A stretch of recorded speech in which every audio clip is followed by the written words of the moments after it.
नमस्कार मित्रांनो, स्वागत आहे तुमचे आपल्या टी मोटिवेशनवर। हा व्हिडिओ अजिबात स्किप करू नका, कारण आज जे सांगणार आहात ते फक्त बोलण्यासाठी नाही तर जगण्यासाठी आहे। खूप लोक अशा भावकीमध्ये अडकलेले आहेत जिथे कोणी तुमच्या यशावर जळतं, कोणी तुमच्यावर टीका करतं, कोणी पाठीमागे नाव खराब करतं आणि तरीही तुम्हाला त्यांच्यासोबत राहावंच लागतं। जर तुमचं आयुष्य असंच चालत असेल तर हा व्हिडिओ तुमच्यासाठी आहे। आणि असेच मनाला बळ देणारे, वास्तव दाखवणारे व्हिडिओ पाहायचे असतील तर आत्ताच चॅनेलला सबस्क्राईब करा, कारण इथे खोटं मोटिवेशन नाही, खरे आयुष्याची खरी शिकवण आहे। जळक्या भावकीचं वास्तव। सगळ्यात आधी एक गोष्ट समजून घ्या, जळक्या लोकांना तुमचं दुःख नाही चावायचं, त्यांना तुमचं यश चावायचं असतं। तुम्ही पुढे जाता तेव्हा त्यांना त्रास होतो, तुम्ही शांत राहता तेव्हा त्यांना तुम्ही स्वतःसाठी उभे राहता तेव्हा ते अस्वस्थ होतात। असे लोक समोर गोड बोलतात आणि मागे विष ओकतात। ते तुमचं कौतुक करत नाहीत, ते तुलना करतात।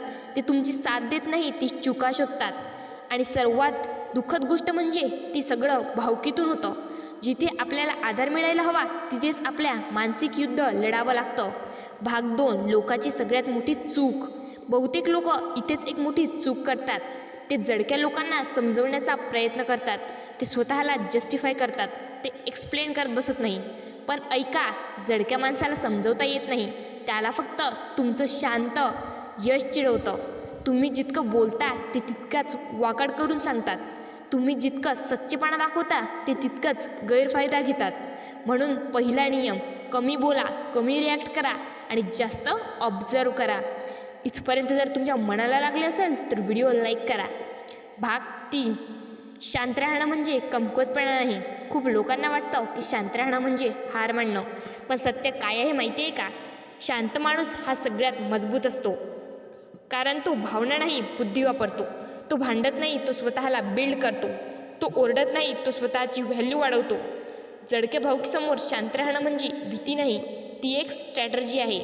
जर आतापर्यंतचं बोलणं तुमच्या आयुष्याशी जुळत असेल तर एक छोटासा सपोर्ट करा, आत्ताच व्हिडिओला लाईक करा, कारण तुमचा एक लाईक अजून कोणाच्या तरी आयुष्याला बळ देऊ शकतो।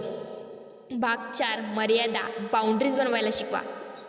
भावकी असो, नातं असो किंवा ओळखी, जिथे रिस्पेक्ट नाही तिथे डिस्टन्स गरजेचं आहे। जर तुम्ही प्रत्येक वेळी सहन करत राहिलात तर लोक तुम्हाला हलक्यात घेणार। जर तुम्ही प्रत्येक वेळी गप्प बसलात तर लोक तुम्हाला वापरणार। म्हणून शिकायला हवं नो बोलायला, गरज नसताना एक्सप्लेन न करायला, सगळ्यांना सगळं सांगणं बंद करायला। काही कारण लोक मदत करायला नाही, तुमच्यावर हसायला वाट पाहतात। आणि आता भाग 5, जळक्या भावकीत टिकायचं असेल तर एकच उपाय आहे, सेल्फ इम्प्रूव्हमेंट।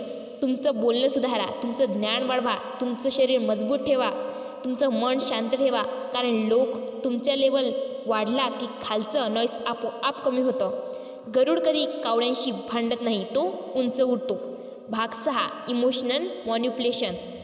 ओळखा, जळकी माणसं भावनिक खेळ खेळतात, ते गिल्ट टाकतात, तू बदललास, तू गर्वालास, तू आम्हाला विसरलास। पण सत्य हे आहे, तुम्ही ग्रो झालात म्हणून ते अनकम्फर्टेबल झालेत। तुमचं आयुष्य आहे, तुमचं स्वप्न आहे, तुमचं संघर्ष आहे, कोणासाठी थांबायचं नाही। भाग 7, मन मजबूत कसं करायचं। दररोज स्वतःला आठवण करून द्या, मी रडायला नाही आलो, मी जिंकायला आलो आहे। कोणी तुमच्यावर हसत असेल तर समजा तुम्ही योग्य मार्गावर आहात, कारण सामान्य लोक यशस्वी लोकांवरच टीका करतात। तुमचं मन समजून ठेवा, तुमचं ध्येय स्पष्ट ठेवा, तुमची दिशा बदलू देऊ नका। भाग 8, रिस्पेक्ट कधी वाढतो। रिस्पेक्ट हा ओरडून मिळत नाही, रिस्पेक्ट भीक मागून मिळत नाही। रिस्पेक्ट मिळतो शांत कॉन्फिडन्सने, कन्सिस्टंट मेहनतीने आणि स्पष्ट बाउंड्रीजने। जेव्हा लोक पाहतात की हा माणूस स्टेबल आहे, भावनांमध्ये वाहत नाही आणि स्वतःसाठी उभा राहतो, तेव्हा आपोआप मान वाढतो। व्हिडिओ स्किप करू नका, कारण शेवटचा मुद्दा म्हणजे तुमचं आयुष्य बदलू शकतं। भाग 9, एक सत्य स्वीकारा। सगळे तुमच्यासोबत चांगले वागणार नाहीत, सगळे तुमचं यश सहन करणार नाहीत, पण ते तुमचं थांबायचं कारण नसावं, ते तुमचं मजबूत होण्याचं कारण असावं।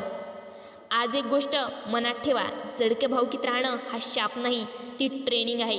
ती तुम्हाला इमोशनली स्ट्रॉंग बनवते, ती तुम्हाला मॅच्युअर बनवते, ती तुम्हाला फ्युचरसाठी तयार करते।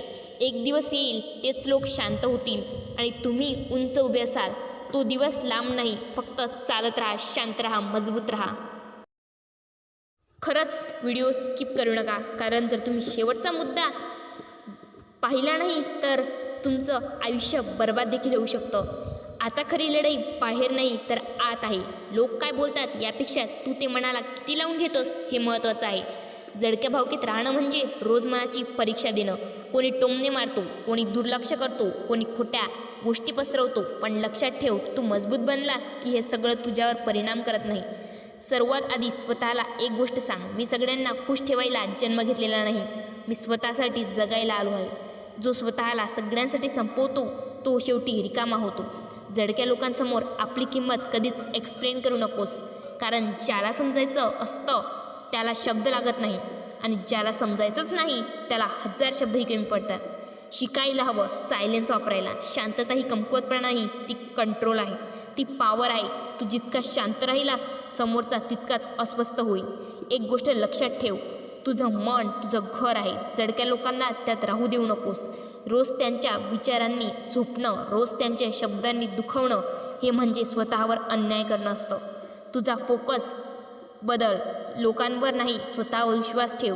तू काय बनतोस यावर लक्ष दे, तू काय मिळवतोस यावर लक्ष दे, तू कुठे पोहोचतोस यावर लक्ष दे, लोक काय बोलतात यावर नाही. जडक्या भावकीतून यशस्वी व्हायचं असेल तर एक सवय लाव, दररोज स्वतःला अपग्रेड करायची. आजकालपेक्षा थोडं चांगलं बन, आजकालपेक्षा थोडं मजबूत बन, आजकालपेक्षा थोडं शांत बन. कधीकधी तुम्हाला एकटं वाटेल, कधी वाटेल कुणीच आपलं नाही, पण त्या एकटेपणातच तुमची खरी ताकद होती. एकटेपणा तुम्हाला कमजोर करत नाही, तो तुम्हाला लीडर बनवतो. शेवटी एक गोष्ट लक्षात ठेव, तू कुणाच्या अप्रुव्हलवर जगू नकोस, तू तुझ्या स्वप्नांवर जग. कारण लोक बदलतात, नाती बदलतात, पण तुझं ध्येय तुझ्यासोबत शेवटपर्यंत जातं. आज एक सत्य स्वीकार, लोक तुमची रिस्पेक्ट करून चेहऱ्यावरून नाही तुमच्या वागण्यातून करतात. तू स्वतःला जितकं स्वस्थ ठेवशील लोक तितकंच स्वस्त वागतील. रिस्पेक्ट वाढवायची पहिली पायरी स्वतःची किंमत ओळख. तू कोण आहेस, तू काय करू शकतो, तू कुठे पोहोचू शकतोस हे आधी स्वतःला समजायला हवं. जो स्वतःला कमी समजतो तो जगाकडून कधीच मान मिळवू शकत नाही. दुसरी पायरी, बोलण्यात ठामपणा आण. ओरडू नकोस पण घाबरूनही बोलू नकोस. शांत, स्पष्ट आणि सरळ बोलायला शिक. हे मला चालणार नाही, मी इथे थांबणार नाही, माझी मर्यादा इथपर्यंतच आहे, ही वाक्ये तुझी ढाल आहे. तिसरी पायरी, प्रत्येक वेळी उपलब्ध राहणं बंद कर. लोकांना सवय लागते, तू नेहमी हजर असशील तर ते तुला गृहीत धरतात. कधी नाही म्हण, कधी वेळ देऊ नकोस, कधी स्वतःची निवड कर, तेव्हाच लोक किंमत समजायला लागतील. चौथी पायरी, कृतीने उत्तर दे, शब्दांनी नाही. जडक्या लोकांसमोर आर्ग्यू करू नकोस, तिथे सक्सेस दाखव. तू जितका पुढे जाशील तितकं तुझं अस्तित्व मोठं होईल. पाचवी पायरी, सेल्फ कंट्रोल शिक. तुझा प्रूव्ह केलं जाईल, तुला चिडवलं जाईल, तुला खाली खेचण्याचा प्रयत्न होईल, पण जो स्वतःवर कंट्रोल ठेवतो तोच खरा राजा असतो. लक्षात ठेव, रिस्पेक्ट मागावी लागत नाही, ती बिल्ड करावी लागते. ती रोजच्या सवयींनी तयार होते, ती तुझ्या निर्णयांनी तयार होते, ती तुझ्या शिस्तीने तयार होते. आजपासून एक बदल कर. लोक तुला कसे वागवतात यापेक्षा तू स्वतःला कसा वागवतोस याकडे लक्ष दे, कारण तू स्वतःला मान दिलास तर जग तुला मान द्यायला शिकेल. शेवटचं लक्षात ठेव, झडक्या भावकीत राहूनही रिस्पेक्ट वाढवता येते, फक्त स्वतःला मजबूत बनवायला लागते आणि मजबूतपणा माणसाला कोणीही हलवू शकत नाही, हे लक्षात ठेव. आणि आजचा व्हिडिओ तुमच्या मनाला लागला असेल तर जर आजचं बोलणं तुमच्या आयुष्याशी जुळलं असेल तर आत्ताच व्हिडिओला लाईक करा. हा व्हिडिओ त्या व्यक्तीपर्यंत पोहोचवा जिला आज या शब्दांची गरज आहे. म्हणजे आता शेअर करा आणि कमेंटमध्ये लिहा, मी मजबूत आहे, कारण तुमचा एक शब्द कुणाला तरी बळ देऊ शकतो. असेच नवनवीन खरे मनाला ताकद देणारे व्हिडिओ पाहण्यासाठी चॅनेलला सबस्क्राईब करायला विसरू नका आणि नवीन व्हिडिओ सर्वात आधी पाहण्यासाठी बेल आयकॉनवर दाबा, जेणेकरून आमचा एकही व्हिडिओ तुमच्यापर्यंत येणं थांबणार नाही. धन्यवाद.